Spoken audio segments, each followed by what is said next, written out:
ASN interviewed Marius Mitchell in regards to his 2013 encounter with police that led to him being shot 5 times and struggling for his life.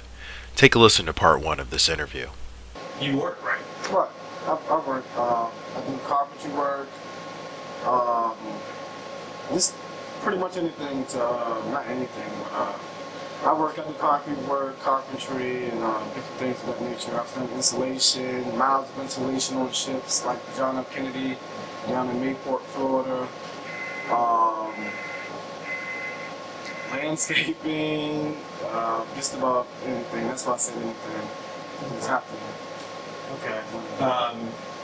And criminal history. You have any criminal history prior to this? No. Nothing on record? No criminal history at all. I've never been in jail for anything. I've always worked. My mother and father was always together. A typical broken home atmosphere, that wasn't the case. So. Okay, so the morning this happened, you were on your way to work. What happened from there? I was picked up around, I would say, 11 o'clock, 10:45, 11 o'clock that morning. And from there, we actually proceeded down. It's a Norfolk State area, so we proceeded down. I forget what road it is, but we seen a stranded motorist, and it was an elderly lady, and me and the guy who actually, a friend of mine that I worked with, we actually helped her push her vehicle out of the road. It was like one of those good deeds. The day started perfectly, old lady, and she offered us money, and it was weird. And once we arrived on this side of town, we just decided to go to the 7-Eleven. Upon going to the 7-Eleven, as soon as we were actually pulling into the parking space, in my mind, I'm thinking, well, I'm just going to get something to eat and something, just something to start the day off. It's going to be a long day, so I might as well get something to drink, a soda, some chips, or something. So as I'm getting out of the back seat of the car that I was riding in, it was a Dodge Avenger. Getting out of the back seat, and right at that moment, a cop actually just pulled in. I didn't know he was a cop at the time, but later on down the line, I learned that he was an actual officer. So at this moment, I didn't know who this guy was. He actually T-boned us in. I can't really describe it, but if you're pulling in, it's just like a T-bone. He blocks you in. Right. So I hear this engine revving. I hear the tires kind of screech, and then this guy, I seen that he was a white guy, but I couldn't really see who he was because of the way that he was over the top of the vehicle, not the hood of the vehicle, but where the head area is. He was over the top of the vehicle with his weapon drawn, and he said that I needed to get the fuck back in the car. So I was like, "Who are you? Like, what are you doing? Like, why are you screaming? What is this? What's going on with you?" And he said, "You need to get the fuck back in that car." So I stated to him, I said, "Hey, I'm just going to the store to get something to eat. Like, who are you?" Yeah. And he said, "It doesn't matter who the fuck I am. You need to get the fuck back in that car." So he wouldn't identify himself as a police officer? No, he kind of used cynicism because he said, "It doesn't matter who the fuck I am. Get the fuck back in the car." So I was like, wow, this could either be, at that moment, I'm thinking maybe he was mad because we pulled in at the parking space, and, I don't know, like, I'm thinking maybe he was angry with the motorist. I'm thinking maybe he was base police or something, trying to flex muscle, or I didn't know really who he was. I thought maybe he was a Navy guy. I thought because a lot of Navy people in the area, and these guys are like aggressive and they don't care, they don't pull a firearm on you. So I'm thinking maybe it's somebody that's in the military or whoever. I didn't think he was an officer, but he actually said, "Get the F back in the car." I told him, I said, "Hey, I don't know what's going on," but he was so busy screaming and trying to yell commands, he was not trying to even hear nothing that I was saying at all. He was just yelling commands. So I'm nervous. This guy's pointing a gun at me. I'm like, hey, like, you know, what's going on? Like, I could be shot right now. Maybe he wants to shoot somebody in the car. I don't know what the case may be. I take off running. And as soon as I take off, I proceeded to run in between the McDonald's and the 7-Eleven. I guess it's uneven pavement as well. I actually ran through those buildings, and the pavement is uneven, and I lost my footing. And when I lost my footing, I fell. I believe it was in the street, right there beside the median. The median has grass on it. Officer Robinson actually fell on the median. I fell in the street. Okay. So when I fell, I was just shocked. Like, wow, how can I lose my footing? Like, this guy's chasing me with a gun. You know, why would you lose your footing? So I'm just like, the chase is over. I'm like, I'm done. You know, this guy's gonna tackle me and mush my head in the ground and stuff like that. So that's what I was preparing for. But when I actually looked up, I seen the silhouette of him, because I'm just now coming to, and I see the silhouette of Robertson actually proceeding towards me, and he lost his footing in the same. It was just like something off of a movie. He lost his footing in the same exact space, and now he's stumbling towards me. And I don't want him to dive on me, or like, you know, whatever. But he's stumbling, and I see him, and I gain my footing back, and that's when he actually leaped. And he, you know, as I'm gaining my footing, he actually leaped and grabbed my leg because he was falling. And he falls right there in that grassy median area. He almost tackled me, you know, but you know, I used to play football. But anyway, he almost tackled me, and I actually tried to grip my pants leg, and he was holding on so tight that I think I slightly, I don't know if that's the dragon that he wanted, but he actually got pulled because he was holding my leg. And I'm just like, oh, who is this guy? And I'm just trying to get away from him. And I think I dragged him in the grass a little bit, and I ripped my leg out. And then that's when he hit the ground. I looked back to see if he had gained his footing as quick as I did. And I looked back, and he had hit the ground. I'll get you, son of a bitch. And that's when I'm like, oh. So that's when I'm running, and now I'm weaving in and out of the cars that's in the drive-thru, because it's lunchtime. These cars are coming around McDonald's like, you know. So you're actually weaving through the drive-thru line. Right, because he's on me. He's like. Now, what are the people in the drive-thru line doing? Are they saying anything? They're just looking like, what the heck's going on? Right. They just see a black guy running, and they see another guy running. And I believe as I look back, Robertson had his firearm out. And he still had his gun drawn. Right. I think that he holstered it when he took off. No. He holstered it right before, when he was falling. I don't know. But I know that when I look back, he had his weapon out. You know, I look back and he was saying, "Stop, bro, shoot." And I'm like, I'm just running from you. You know what I'm saying? I'm running from you. Like, why is your weapon drawn? And I look back, and it's this silhouette of this Schwarzenegger guy just weaving in and out of traffic. And, you know, as quick as I'm moving, he's right on me, just like, damn, this guy's fast. So, I remember this one car in particular, as you come up, the path that I ran was a big circle. So, as I'm coming around the 7-Eleven, I'm now in the front of Hampton, like right there on Hampton Boulevard, and where the McDonald's, the face of the McDonald's sit right there on that corner. Right. So as I'm coming around the face of that McDonald's, I'll never forget it. It was this white guy. He almost hit me. He was coming around just to get in line, but by me running so frantically with no direction, he comes around, and I remember, you know, I barely weaved him, and it was just like by an instant he almost hit me. So he slammed on his brakes, and at that moment I said, well, I could either run across the street. I thought about running across the street, but there was just so much traffic coming, and he was coming. So I just proceeded to continue running. I'm out of breath. I don't really know where I'm running. I'm like, damn, you know, where am I running? So I continued to proceed towards Beechwood Avenue. And as I'm running, it's just a ton of cars pulling in. There's people.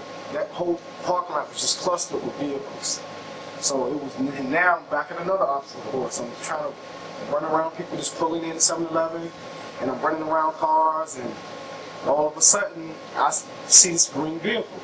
And when I see the green vehicle, the door's wide open, and I don't even remember like him driving that car because I would have jumped in anybody's vehicle, or I would have proceeded to, I was just really trying to get away. So that car started to look like an oasis in the desert. It was like, you know, if I could get in this car, I thought about running into 7-Eleven, but then he tackled me in there, and I'm just like, you know, I don't know. I didn't want to get shot, I didn't want to get tackled, so I just continued to proceed, and as I get near the vehicle, I look behind me because my intention was to jump in the vehicle and lock the vehicle or try to climb through the vehicle and open the door and go. I don't do some like little move to try to. I thought about jumping over the hood of the car, but I'm so tired. I'm like, damn.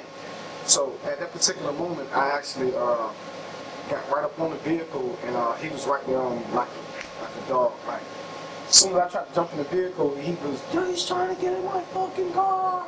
So he grabs me, and we both fall into the vehicle. You know, I almost had to jump on him.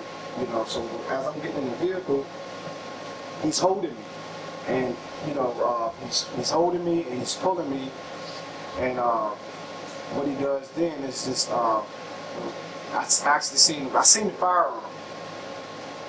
I'm looking, he's on top of me, and he's trying to hit. He was trying to, I don't know what he was trying to do. He wasn't trying to arrest me. He was trying. He was just going crazy. I don't know what he had his weapon, but he was holding my shirt with his left hand, and he had his weapon in his right. And that's when I was saying, "Hey, sir, I'm sorry." And he was telling me to get the F out of his car. And he was screaming to the top of his lungs. He was saying, "Get the fuck out of my car! Get the!" And while he's pulling my shirt, I see the weapon, and I hear a discharge as I'm inside of the car. I'm holding the steering wheel, and I'm holding the actual gear shift. And I remember Robertson just like almost on top of me. He has my shirt twisted, and the doors open in the vehicle. And then that's when I hear this loud kind of like scratching sound, like, and right then things became kind of like animated, fuzzy. I don't know if I was hit then, but I remember it was just, you know, like the sound of my hearing just went out. And then I heard more scratching, the sound like, and I was just like, you know, what is that? It sounded like something scratched my eardrum. It was so loud, I couldn't really. So at that moment, I kind of like lunged him off of me. Like, I, you know, tried to get him off of me, you know, and as I pushed him off, he actually falls kind of like all out of the vehicle. And then, you know, that's when I jumped out of the vehicle and I said, "Hey, sir, I'm sorry," you know, and that's when Robertson actually discharged his weapon, like right there below my armpit. Mm-hmm. And he shot me right above my armpit, like almost like a double tap in the same area. Right. Yeah. That bullet later came out of my arm here. Trying to hold on to it, and it just burst. I fell on the floor one day. Yeah, that bullet from my ribs, it actually missed my spine by probably, I don't know what it looked like, an inch? Not much. Yeah. So, you know, I remember that I could see the mechanism of his weapon going back. I couldn't really hear him shooting, but I know that he had discharged in the car at least 3 times. Right. I heard scratching, like at least 3 times. And then after I got out of the vehicle, that's when I was shot 5 times, I believe. And he shot me twice in my shoulder. Over here. And then he, I don't know if I believe that this neck wound I received was, I can't really remember because it was all fuzzy, but he shot me right here exactly, like in my Adam's apple, like right in it.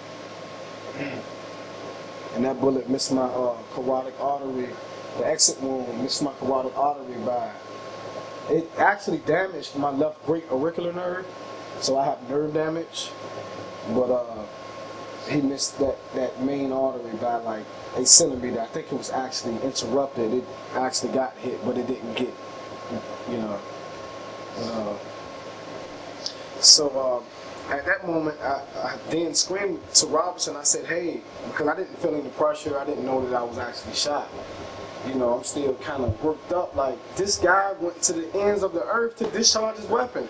So that's what made me say at that time, I'm like, "Hey, are you happy now?"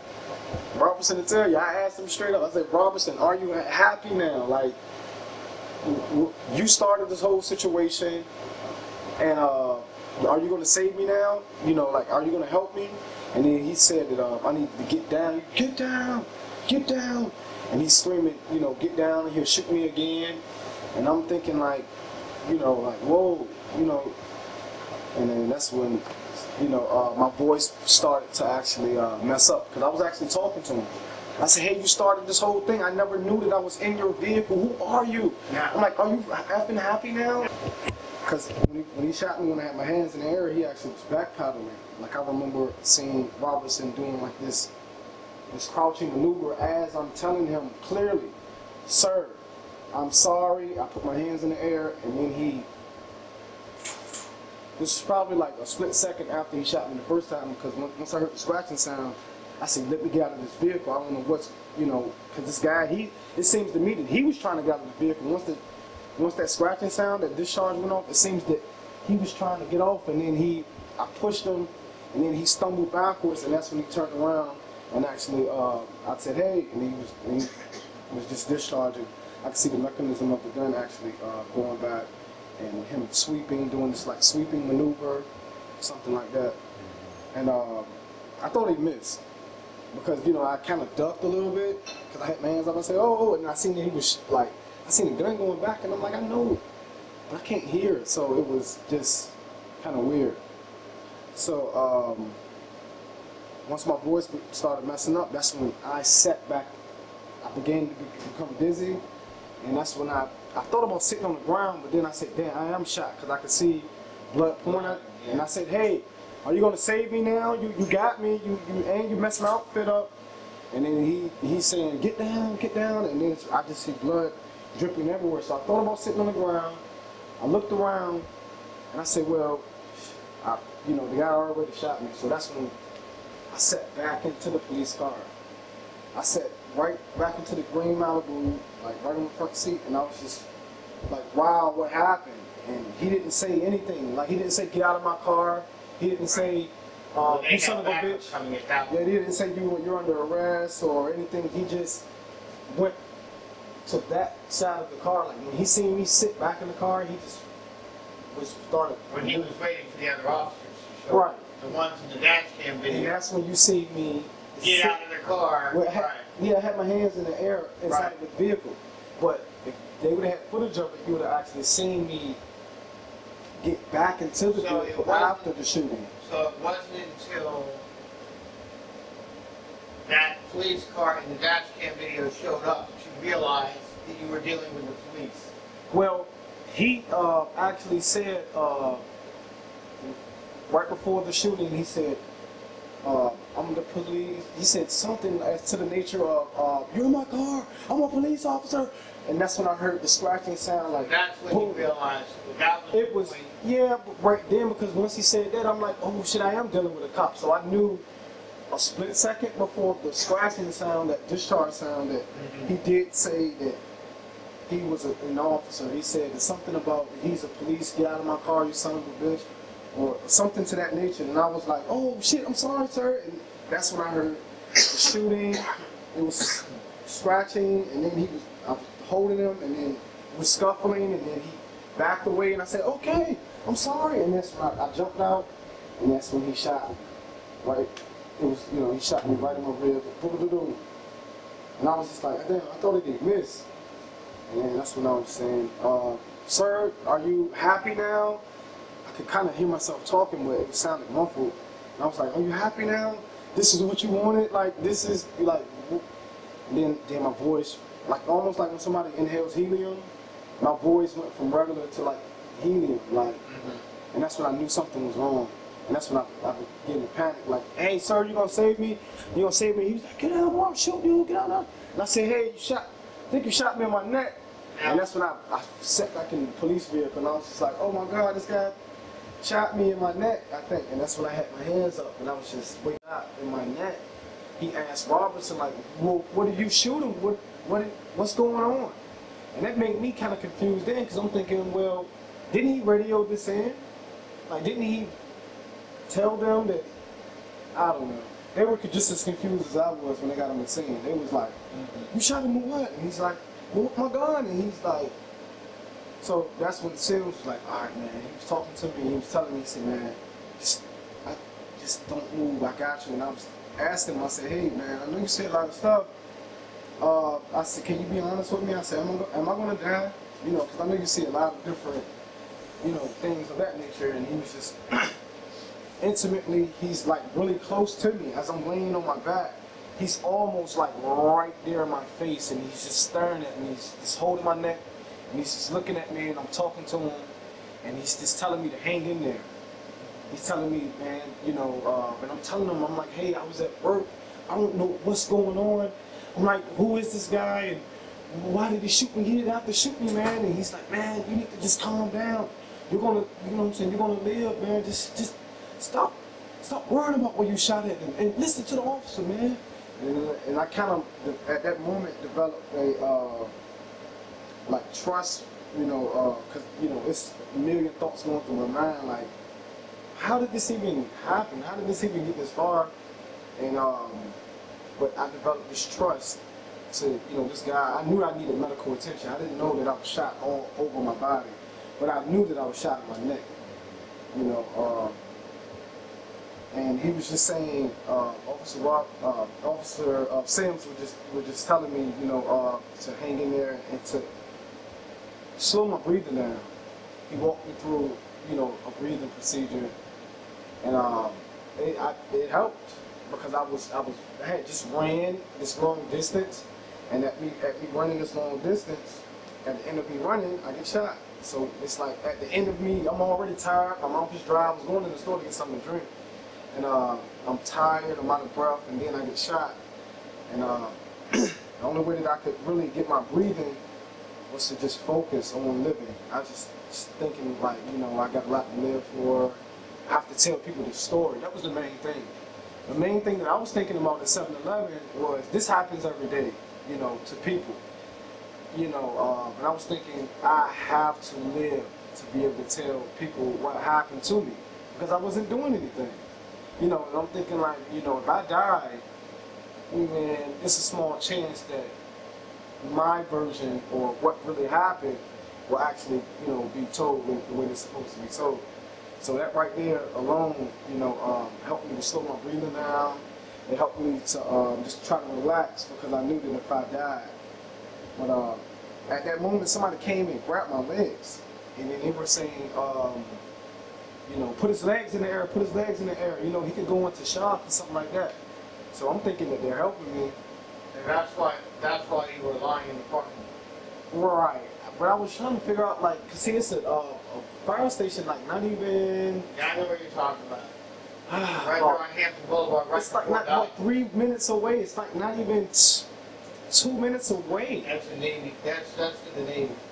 Yeah. That's the Navy one. Yeah, but we called them before because I had panic attacks and stuff like that, and they came. They came. Oh, do they really? I didn't know that. Yeah, so go figure. So how long was it that you were laying in that parking lot after Officer Sims showed up?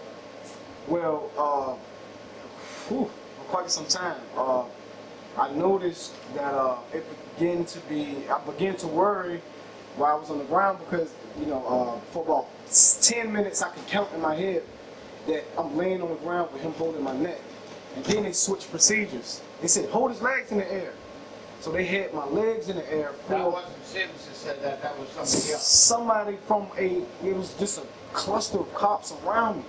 All I could see was cops, and I'm thinking, like, I'm shot everywhere, like, where's the medics? Considering that it's a fire station right there, and they're all around me, and I'm like, these are not medic people. And then what happened? Every cop that came up asked what happened, and they're explaining, and I could hear a lot of commotion. I could hear screaming. Officer Sims. Then, actually when they lifted my legs up, he let go of my neck for a second, and then they said that no, you can still hold his neck. And then he began to hold my neck again. And I'm thinking, like, what is going on? Like, who's calling these medical shots out here? And then all of a sudden, this white lady, I'll never forget her, I guess she's a hero to this day too.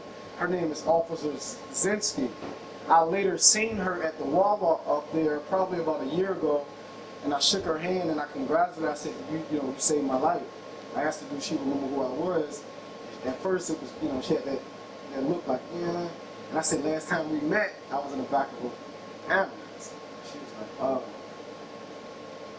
But what she did, Officer Zinsky screamed really loud at the group of cops and told them to put my legs down. At that particular time, Zinsky began to scream frantically, and she said, you need to put his legs down. She said, what are you guys doing? And she looked all in their face like, she was all in their faces like, what are you doing? Like, what are you guys doing? You have his legs in the air, he has upper body, torso wounds. What are you guys doing? He's going to bleed out. And then the guy that was holding my legs, he was trying to explain something to her, and she said, no, put his legs down. And I'm like, hey, put my legs down, do what she say do. And then, and he just like dropped my legs on the ground. Like, I'm like, damn. So, and at that moment, I'm asking the cop, like, where's the ambulance? I know that at least 20 minutes done went by. I'm like, hey, where's the ambulance? Like, hey, man. He's like, they're coming. The ambulance is coming. And I started asking the cops, could I get water and different things? And they were saying, you can't get anything. And I was like, I'm thinking at that moment, I'm done. There's no way that I can survive this. The way that I was feeling, my mouth was extremely dry. I've seen this scenario, different times on TV, and I've seen people shot, and I could feel pressure on my chest, and I said that there's no way that I could. Everything's lining up for me to die. I've been out here for way too long. They had my legs in the air. I see blood. It's like a huge pool of blood around me, and I'm in it, and I'm just like, there's no way. So the ambulance finally arrives. Yeah, I remember it, and that's when I was just like, thank you, God. Like, the ambulance is finally here. I'm like, where did they call the ambulance from? Chesapeake? So, the ambulance finally arrives, and then I get that feeling, this is soon about to be over with, at least this part of it. Once they put me onto they put a neck brace on me. They put me onto the gurney up. And I remember them wheeling me to the ambulance, and I could hear, I think it was my dad, like I could hear like a lot of, I just heard a huge crowd, like people talking and officers, and it was just chaos. I could look around, and I'm thinking, finally, I'm out of this area, out of the street. I can get some medical attention and tell the doctors what he did to me and stuff like that. When they put me in the back of the ambulance, they put me in the ambulance, but nobody was in there at first. It was just me. So when they put me in the ambulance, I remember hearing somebody say, "Who's going to get back there with him?" And they were saying, somebody need to get back there with him. And they was doing the any, meeny, miny, mo thing. It was like different officers standing around, and they would say, "No, well, he was da da da, and he was out here." So how many medics actually showed up at the scene? 2? Yeah, it was just the ambulance, and then the ambulance driver and one other medic. Right. Okay, so when they put you in the back of the ambulance, where did the second medic, where did he ride? The door shut on the ambulance. I'm thinking, where is everybody? Are they going to let me just, be back? They don't have nothing on my neck. My neck is leaking. He was holding my neck for the longest, and now I heard them. Cause see, I didn't know how many times I was shot until the actual the driver's assistant guys was saying how many times I was shot, and he was saying where. And when they cut my clothes off, that was the whole purpose, to see exit wounds and how many times. This guy has multiple gunshot wounds to the neck and chest area. And that's what I heard. I'm like, I remember they moved my body around right before they put me on the gurney. They said he shot and twice over here, and I'm like, what?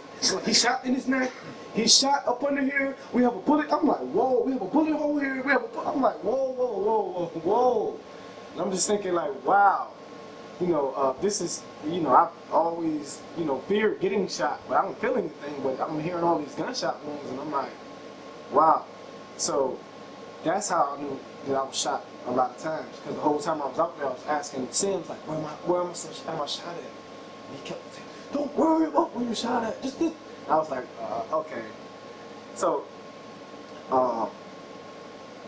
nobody's in the ambulance. All of a sudden, the doors swing open, and I'm thinking, then here comes, the medic, and they're going to ask me the questions, and I can tell them what the cops did. But cops get in the back of the thing. How many officers got in there with you? It was 2. I remember exactly who they were. It was Officer Zinski. That felt kind of good, because I'm thinking, well, what if they would have put Robertson back there or something like that? But, it was just weird. They put Zinski back there and the rookie, something like that. But they put him, the rookie, and Zinski in the back of the ambulance with me. So, at this moment, I'm looking up, and I see 2 officers. I see the officer that just intervened with the procedure of them holding my legs in the air. She's now accompanying me. And I see the rookie. He's in there, the guy with the beard. Did you ever figure out where the second medic went in? Did he ride in the front?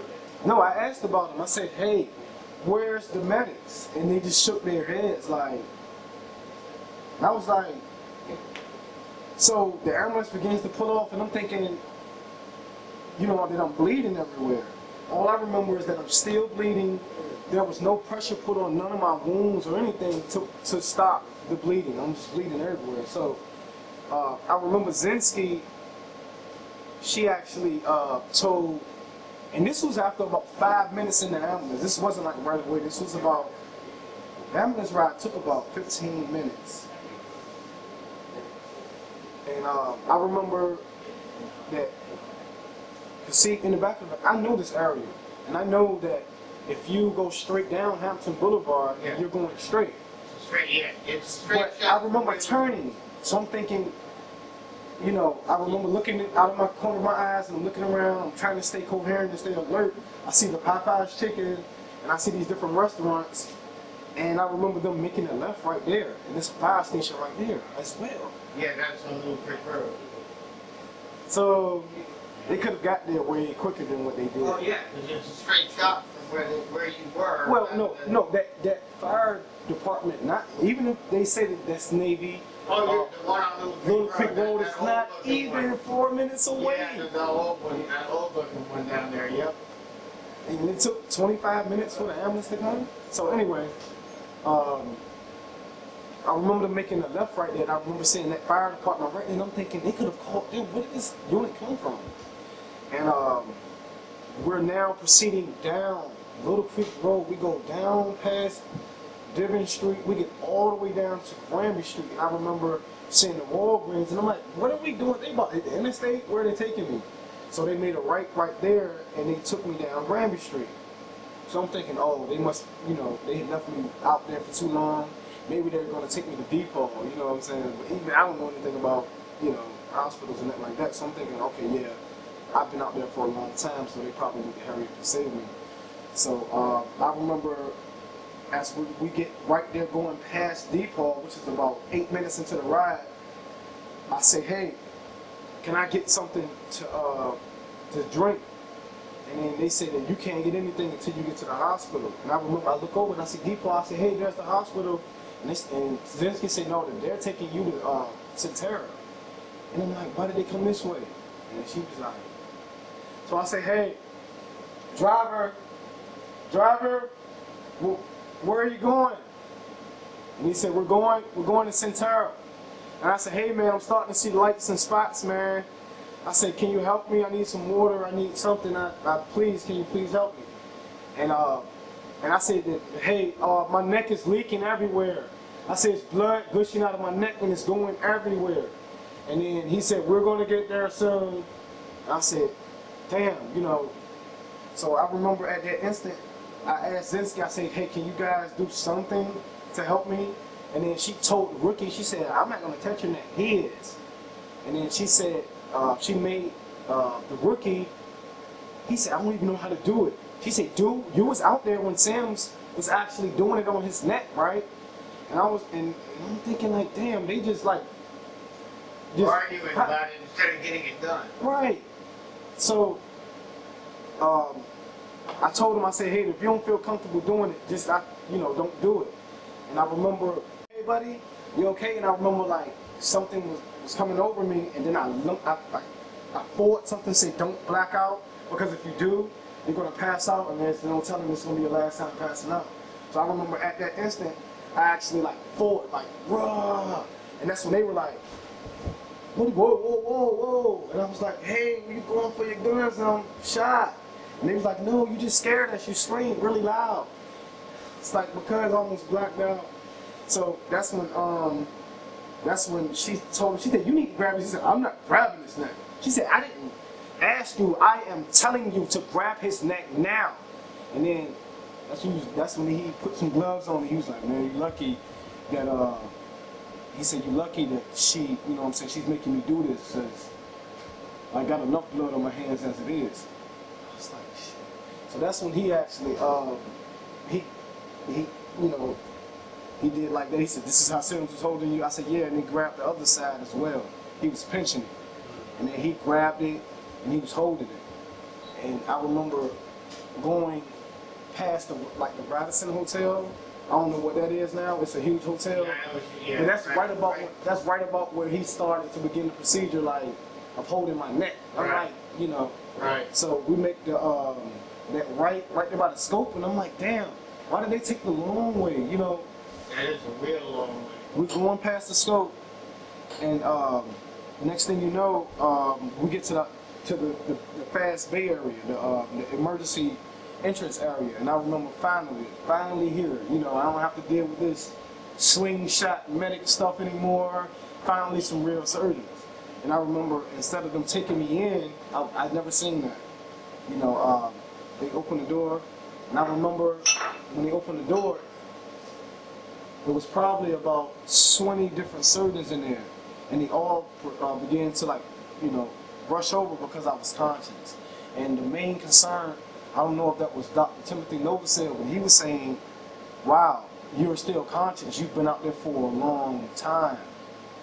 He said, you had a rough day, didn't you? And I said, yeah. I said, I was at work.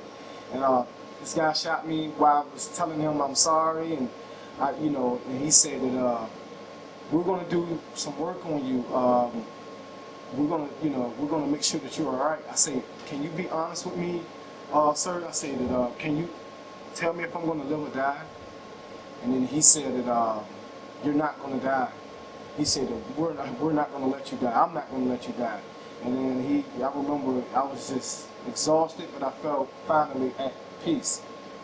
And he said that they were going to put me out. I was going to go under. And I was kind of scared, but I trusted him because it just felt like, you could trust these people. And I felt like, me staying awake and not blacking out, me fighting it, paid off, because now I get to, see, at least if I do die, I get to see that I did make it to the hospital. I guess, I don't know. So, I remember waking up I thought it was, because I remember going under, he put it on, not even, just like the movies, a split second later, this blankness, and then I come to, woof. And I was just like, whoa, that was crazy. And I remember I was inside of a little room, like a room where they do operating in, I guess it was intensive care. And I remember that I felt great. I felt excellent. That was the first day. I felt great. I felt like, wow, what happened yesterday was amazing. No, today, I thought it was still the same day. I said, what happened earlier today was amazing. Cop shot me while I was at work. I can't wait to tell my mom and them how this cop shot me and how they did me in the back of the ambulance and how they left me out there and he was fussing over my legs being in the air. And I can't wait to tell everybody about this. This was wild. So the nurse came into the room, and then nobody was in there. And I remember me hitting the button And then the nurse came into the room, and I said, wow, that was amazing what happened earlier today. And she said, that was yesterday at about 11 o'clock. And I was like, oh. That kind of threw me off because I'd never been out for like a whole day. It was kind of weird, like, whoa, it's just like that. Time doesn't exist when you just black out. So I came to, and it's the next day, about 4 o'clock, and I remember I asked her, I said that, you know, what happened? Like, what's going on? Like, where are the cops? Like, am I in trouble, or what's going on? Like, you know, the police shot me. And then she said that, I know. I'm going to take you down to a room, and there are going to be cops in there. She said, I don't know what's really going on, but I'm going to have to, you know, take you down to like another area. So when she took me down there, it was cops waiting, you know, like they were waiting. So I expected them at that moment. I said, well, great, because I know I didn't do anything. I said, well, great. Now I get to see what type of, you know, allegations that they have against me. So I remember as soon as we got in there, because I'm alert, I'm awake, you know, I'm like, wow. So how many cops were in the room when you got in there? Well, initially, it was about 5 or 6. Whoa. Yeah. And they were all inside of the room, and they were all just standing around me, and I'm thinking, well, they're going to start interrogating me and asking me stuff. You know, I knew that it had to be pretty big because everybody out there at the 7-Eleven seen it. And you just shot somebody. Then 2 or 3 of them left, and 3 of them were left inside of the room. So were they all uniformed cops? Or Yeah. were they detectives? They were just uniformed cops. Uniformed police officers. So So I immediately, probably within 5 minutes of being in there, I asked them, I said, what's going on? What am I being charged with, something or something? And they said that they didn't know. They said that I would have to wait to talk to their superior. And I'm thinking, well, this is weird because, you know what I'm saying? Like, I said, well, okay, well, that's cool. Well, where's the surgeon? Can I use the phone around here or something? Can I actually, you know, call my parents and tell them that I'm okay and I didn't die and stuff like that? And they said, hold up, let us check. So that's when one officer went out and he was talking to the nurse, and they were talking for quite some time, and I'm thinking a debate over me using the phone. So that's when the officer and the nurse came back in, and they said that you know, you won't be able to contact anybody. did you ask them why? Yeah. Or did they tell you? They said that because they were trying to see what the charges were first. And I'm thinking, well, I said, well, where's your superior? Like, can I talk to like a sergeant or a lieutenant or somebody? And they were saying that, well, they'll be here probably either later today or tomorrow. And I'm like, no, you need to get your superior here so that I can, you know, because I need to see my family. And y'all telling me that I can't use the phone, so I need to talk to somebody that's in charge.